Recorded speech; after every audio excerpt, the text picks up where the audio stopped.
보다 더 셌어요.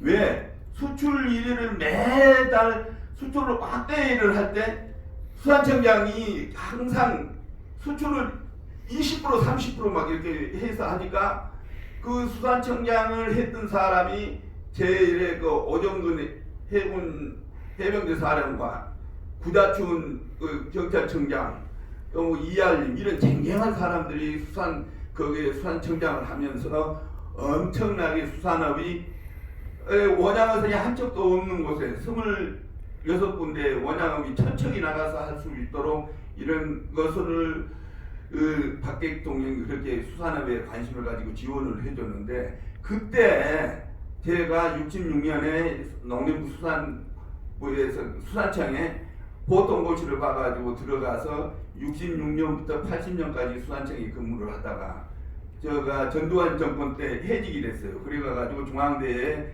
들어가서 학사, 석사, 박사 10년을 해가지고 90년에 중앙대에서 학위를 받아 전주대에 갔다가 2004년까지 전주대에 있다가 중앙대에 와서 이제 정년을 했는데, 그래서 수출 관계는 제가 전공은 금융회계예요. 그런데 무역학회에 수산청이 그것을 공부를 할 때부터 무역학회에 가입을 해가지고 발표를 계속 해왔어요. 그래서 지금도 학회에서 활동을 하면은 제가 무역학회에서 꼭 관련되어 있는 걸 발표를 하고 그랬는데 언론으로 들어갔어요. 제가 미중 무역전쟁의 영향과 한국의 대응 방향 이런 주제로 했는데, 제가 한 60개 학회에 다니면서 여기저기에 발표한 것인데, 이제 큰 주제를 우리나라의 문제점이 뭔가 하는 것이고, 두 번째 그 문제점 중에서 현재에 우리가 대두되고 있는 주요한 정책들이 어떻게 되고 있느냐, 그것 중에서 이제 제일 뒤에 이제 그러면은 한중, 미중 무역 갈등이 우리나라에 미치는 영향이 무엇인가 하는 것을 주제로 해가지고 여러 가지로 여러분들이 이 종합을 해가지고 했기 때문에 상당히 강의할 때나 여러분들이 다른 때 할 때 그 자료로서 활용할 수 있는 그런 좋은 그런 데이터를 여러분들이 제공을 하니까 활용을 해 주시고, 오늘은 주어진 시간에 맞춰서 주요 쭉쭉 넘어가도록 하겠습니다.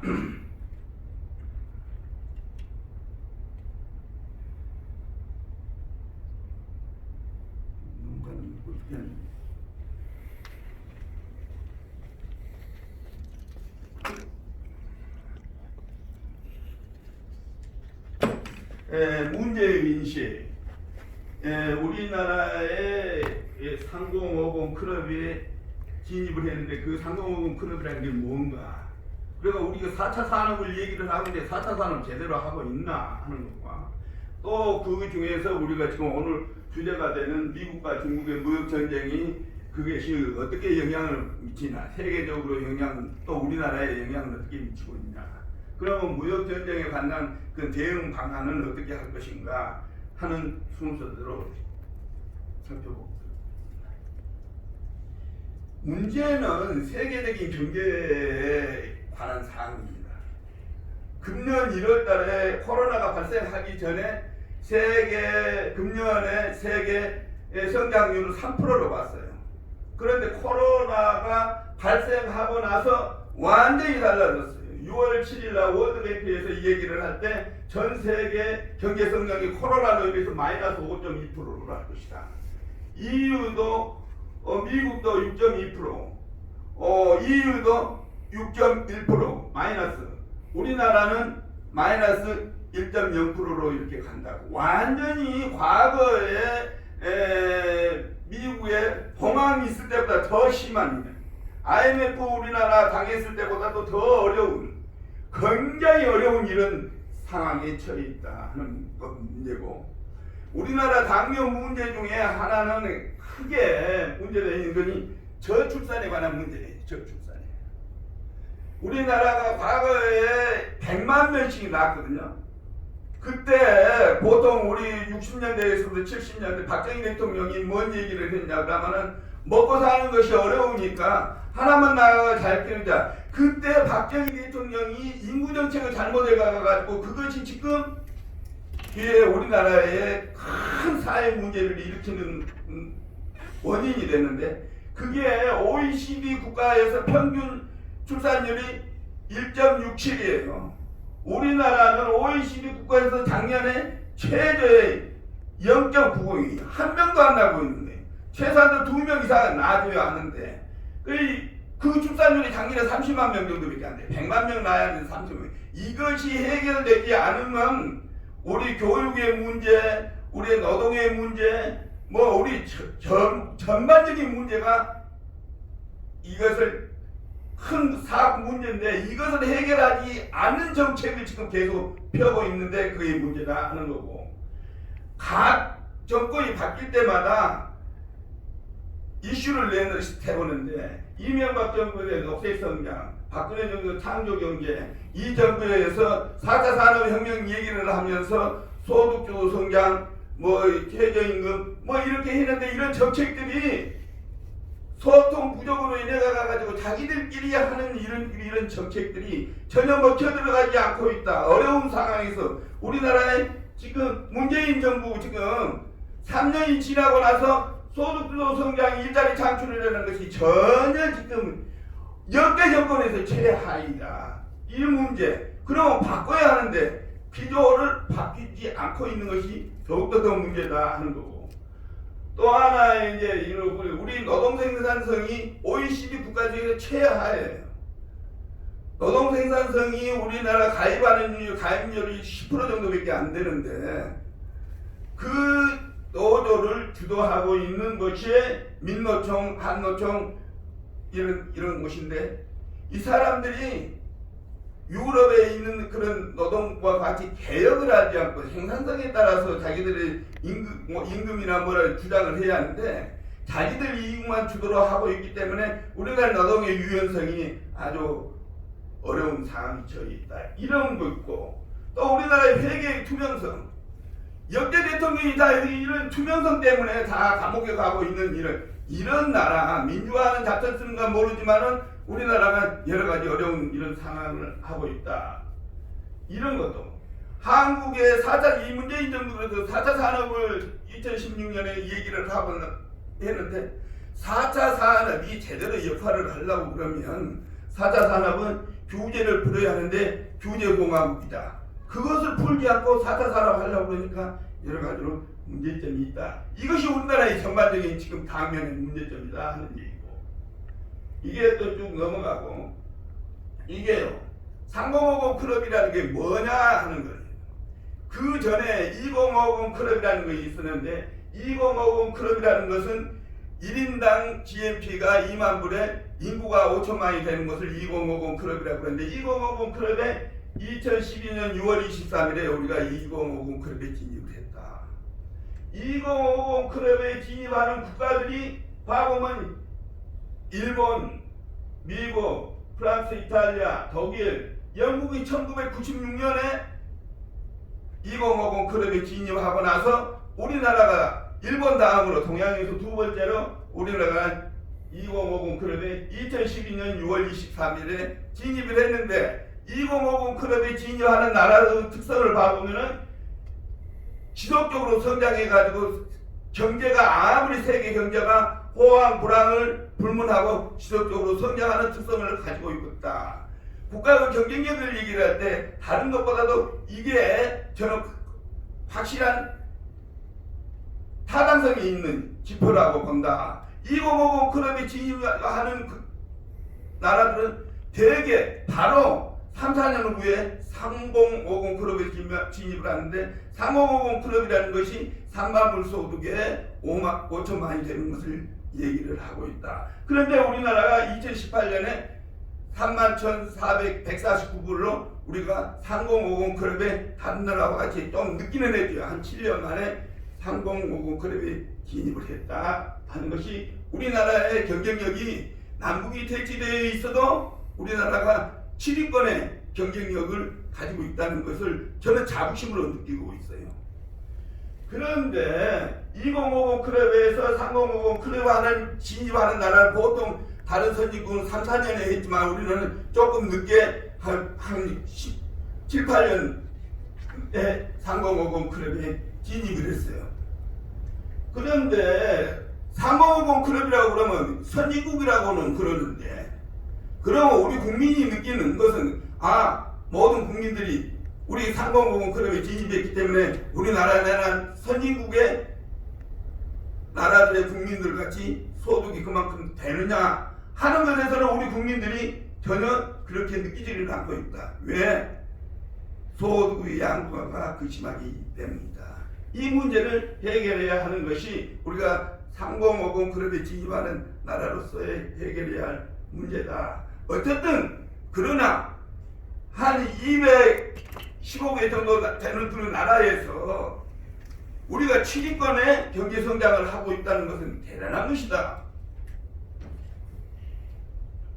중국과 미국이 G2라고 그러지만은 중국은 인구는 15억이어서 총 생산으로 봐보면 미국 다음이지만 1인당 GDP를 나누면 6,800불밖에 안 된다. 그렇기 때문에 중국을 지금은 G2라고 그러지만은 그런 나라를 선진국으로 치지를 않는다. 또 하나, 룩셈부르크는 1인당 GDP로 봐보면 12만 8천 불이에요. 제일 높아요. 그렇지만 그 나라가 인구가 500만 밖에 안 되기 때문에 그런 나라를 선진국으로 하지는 않는다. 우리는 남북이 대치되어 있는 전체 GDP 중에서 30%를 우리가 쓰고도 우리 주식시장이 전혀 흔들리지 않은 것은 명실공히 한국의 그 저력을 나타내고 있는 것이다.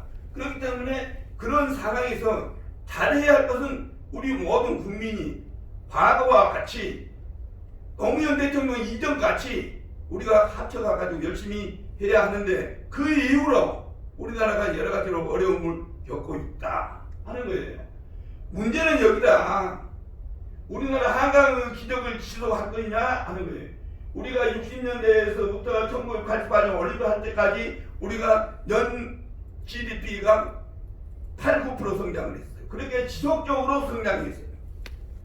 그러고 나는데 우리가 김영삼 정부 때 세계화 한다고 우리가 가지고 준비 안 하고 세계화 문을 열어가 가지고 IMF를 가져왔지만, 김대중 대통령이 1년 만에 IMF에 관한 빚을 다 갚고 우리가 그 모으기 해가지고 우리 온 국민이 힘을 합쳐서 IMF를 1년 만에 해결을 하고 나서 그 이후부터 우리나라 8, 9% 성장하던 것이 우리나라 성장률이 3%대로 우리가 저성장의 길을 걷고 있다.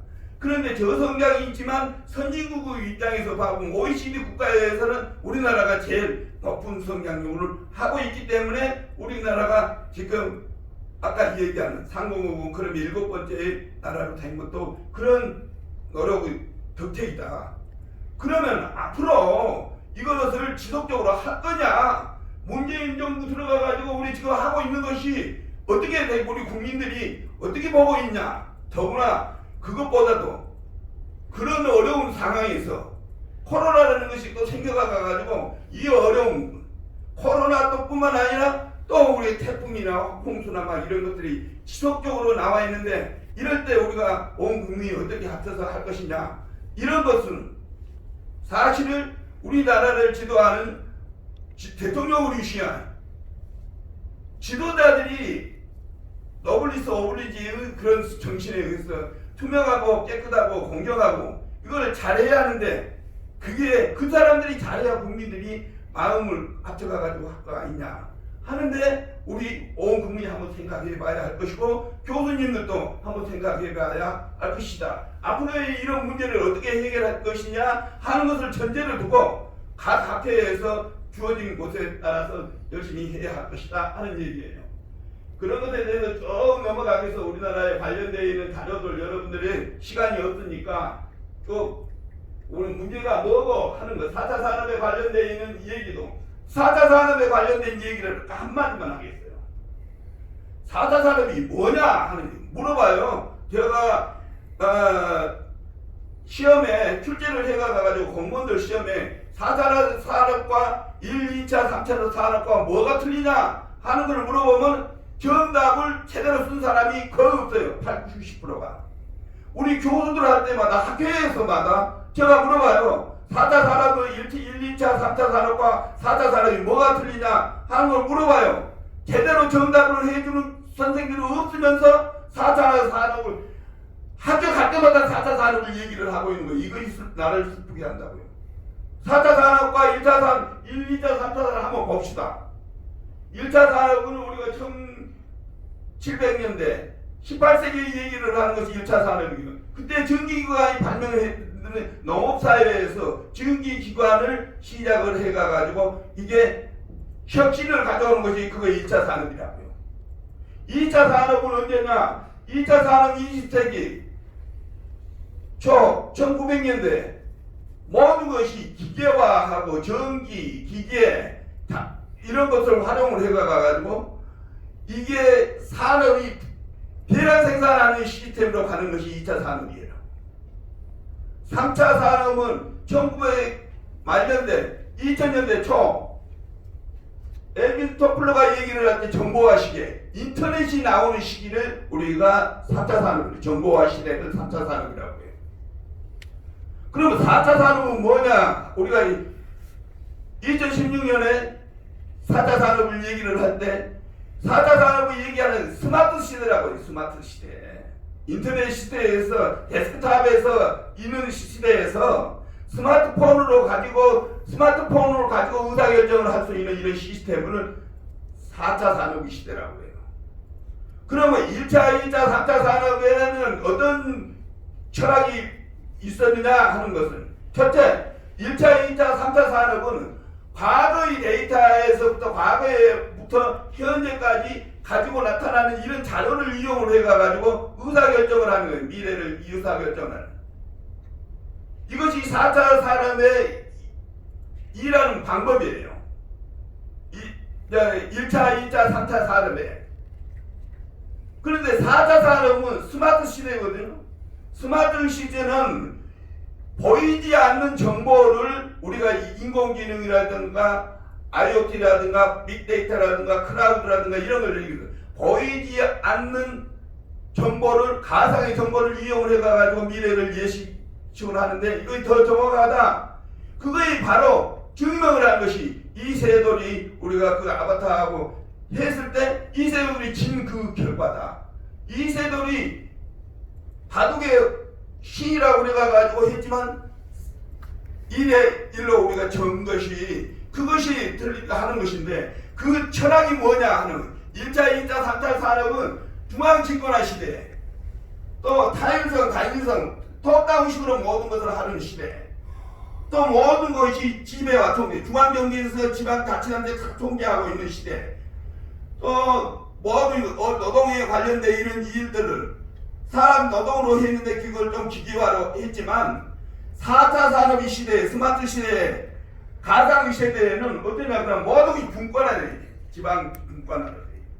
그 다음에 지방 분권화돼서 자율성과 이런 다양성을 인정을 하고 모든 것이 서로 콜래보레이션, 협력을 하고 팀제로 이렇게 수직적이 아니라 수평적으로 또 대부분의 어려운 일은 다 기계가 하고 사람은 주요한 의사결정만 하는 것이 이게 4차 산업의 이후에 우리가 얘기하고 있는 그런 특징이다. 이런 철학적인 사고가 바뀌어야 하는데 그걸 바뀌지 않고 있다. 4차 산업을 한다고 그러면서 문재인 정부 모든 것을 중앙에 다 통제를 하고 지방자치단체나 뭐나 이런 데가 전혀 그런 것을 활용하지를 않고 있는 이런 시대에 이게 철학이 바뀌지를 않고 4차 산업을 하니까 이게 문제다. 그러려면 4차 산업이 되려고 그러면은 4차 산업이 규제를 풀어야 하는데 규제를 묶고 있는 이런 정책 이게 안 되는 것이다. 이거 바꿔야 한다. 4차 산업에 관련된 특징을 쭉 여러분들이 했으니까 한번 여러분들 보고 4차 산업이 되면 일자리 창출이나 사고나 철학이 어떻게 바꿔야 할 것인가 하는 것을 얘기를 하고 그것이 바꿔야 창업이나 뭐나 이런 것들이 제대로 된다. 이런 얘기예요. 그래서 창업도 이 4차 산업과 연결해가지고 창업을 하려고 하면 규제를 풀어야 한다 하는 얘기예요. 또 얘기는 경제정책에 관련되어 있는 거 이제 우리가 무역과 관련되어 있는 거다. 미국과 중국의 무역전쟁이 미국의 강력한 트럼프가 들어서 있어가지고 미국이 전 세계를 지배하는 무역 WTO라든가 FTO라든가 모든 것을 무시하고 자기 나라의 국익만 위해서 하고 있는 그것에 대응해가지고 중국은 또 자기네가 G2라고 미국과 모든 것을 대응을 해가지고 바다나 동남아나 여러 가지 이런 남중국에 이런 데에서 미국과 갈등을 하면서 여러 가지 정치, 경제, 사회, 세계적인 경제를 영향을 미치고 있다. 그와 관련되어 있는 것, 신자유주의와 WTO에 만들어져 있는 것을 저런 것을 다 무시하고 미국과 중국이 여러 가지로 세계의 무역을 리드하는 그런 역할이 아니라 자기들의 국익에 의해서 싸우고 있는 그런 것들을 쭉 설명을 해놨어요. 미국과 대중의 경제관계 이런 것, 오바마 정부에서 트럼프 정부에까지 쭉 이런 것들, 신통상에 관련 G2 신통상 맹렬의 배경 이런 것들, 오바마 정부에서 중국에 관련된 또 세계 주요 항국이 중국이 장악하고 있는 거, 중국이 돈이 많기 때문에 모든 것을 미국에 관련된 FTA에 관련되어 있는 그 중국이 가입하는 나라는 한국 몇 나라밖에 아니지만 전 세계를 자기네들의 자금력에 의해 가지고 자원을 확보하고 하는 것들이 이런 것을 전 세계 중국에 진출하는 경향이 미국의 상대해 가지고 지금 하고 있는 이런 것들을 더구나 또 사타산업과 관련되어 있는 거, 인공지능과 관련되어 있는 미국의 중국의 그런 여러 가지 계획들 이런 걸 보면서 미국은 이런 분야에 대해서 인공지능이라든가 IT라든가 ICT에 관련되어 있는 건 철저히 배격을 해가지고 미국에 관련된 기술이 이전되지 않도록 그게 하는 것이 미국과 중국의 갈등의 원인이다. 혹은 반도체에 관련되어 있는 것, 자동차에 관련되어 있는 것 또 이런. 그러면 한국은 여기에 대응해서 어떻게 해야 할 것이냐? 한국이 정말 미국과 중국 사이에 끼어가가지고 미국 편도 들 수 없고 중국 편도 들 수 없는 상황이다. 과거에는 우리나라가 미국이 수출 1위였어요. 지금 미국에 수출하는 것은 미국의 5위다 5위. 1위가 중국이고 중국에서 우리 무역 적자를 한 600억 불 우리 무역 적자 난 것을 가지고 우리가 일본에서 부품이나 뭐 이렇게 해가지고 300억 불 적자 난 거 그거 반가이 하고 한 300억 불 이익이 나는 것은 저 중국 때문에. 그렇기 때문에 우리가 다른 나라 한중일 FTA를 안 했어도 우리가 미국 FTA하고 우리가 3년 전에 중국과 FTA를 해야 우리가 먹고 사는 대의존도가 80%가 되어 있는 한국은 중국에 수출 안 하고는 우리가 못 사겠다 하니까 미국에서는 배가 아프죠. 과거에 미국이 우리나라에 수출하는 것이 이제 5위 정도밖에 안 돼요. 미국에서 수출 흑자가 한 50억 불밖에 안 돼요. 그렇지만 미국은 우리나라 우방국이라고 그래가지고 그 이상으로 무기나 뭐나 이렇게 해가지고 엄청난 것을 우리나라 부담을 시키면서 미국이 정말 우리나라의 동맹국인가 하는 것을 의심할 정도로 우리나라를 압박하고 있어요. 왜? 중국에 수출하고 있는 것이 배가 아프거든요.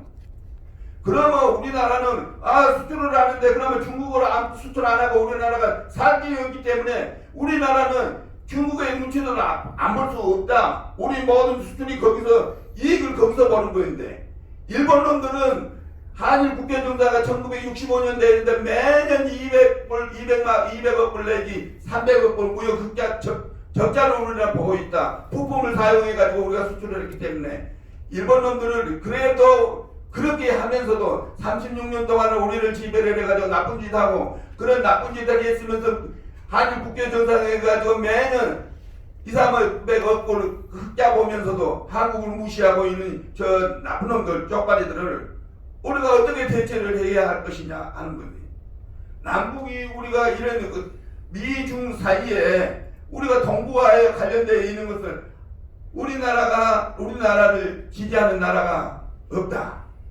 중국도 눈치 봐고 우리나라를 여러 가지로 어렵게 하고 일본은 더 그렇고 러시아나 우리 주위의 모든 동북아에 있는 국가들이 다 그런 상황이다. 그러면 우리나라는 어떻게 해야 하느냐? 여야 없이 좌파 우파 없이 모든 국민이 국가의 장래를 위해서 소통하고 힘을 모아가지고 해야 하는데 우리 지금 정치판이 어떻게 되고 있냐? 이건 정치가 잘 돼야 한다. 민주화가 아무리 세계에서 잘 돼가지고 대통령을 다 감옥에 보낼 수 있는 민주화는 잘 돼 있지만 우리나라가 이런 식으로 가서는 안 된다. 무역의 한중 무역에 관한 정책도 일관성 있게 해야 돼. 일관성 있게. 스위스 나라와 같이 중립국이면서 어느 나라에 편애되지도 않고 잘 협상력을 가리고 지혜롭게 해서 그것을 국가 당내 중립국으로서의 스위스가 온전하게 고소득의 선진국으로서 하면서 하고 있는 우리 그런 지혜를 발휘를 할 수 있는 그런 것들을 우리 무역학계 회원들이 올바른 얘기를 하고 올바르게 이런 지혜를 주어서 이 정치가 바로 가도록 해야 한다. 정부가 잘못한 것은 잘못하고 잘한 것은 잘한 거 이런 것들을 우리가 가려서 정책을 세우는 데 도움이 되도록 해줘야 하지 않느냐 하는 것으로 제 발표를 마치겠습니다. 감사합니다. 네, 고맙습니다. 여러 학교를 통해서 양 교수님 발표 여러 번 들었는데 매번 안타까움을 말씀하세요. 뭐 발표 하나 해놓고 매번 시간이 짧다 조금만 해라. 근데 왜 그러느냐? 할 말씀이 참 많거든요. 인생 여러 원로 입장에서. 근데 우리 아까 말씀드린 세 번째 주제가 아마 나도 조금 시간 더 드렸는데 비교적 시간을 제가 뵙기에는 가장 아주 효과적으로 잘 맞춰주셔서 정말 감사합니다. 선진국 진입을 목전에 두고 있고 또 제4차 산업이라고 하는 이런 환경 속에서 우리 사회 경제 전반에 관련된 문제점과 대응 방안을 학계 인생 원로적인 측면에서 열정적이지만 굉장히 담백하게 하고 싶은데 사실 보시면 아까 제가 서두에 말씀드렸지만 슬라이드 굉장히 많은데 논문의 제목에 포커스 맞추는 부분이 뒷부분에 있습니다만 앞부분에 하나하나도 사실은 아마 하나 열정을 가지시고 그 슬라이드를 만드신 그 정성은 대단하신 것 같아요. 그래서 충분히 시간을 못 드려서 그건 우리가 자료를 통해서 활용할 수 있도록 그렇게 했으면 좋겠고요. 시간 잘 맞추셔서 고맙습니다. 세 번째 우리 주제 아직 안 오셨죠?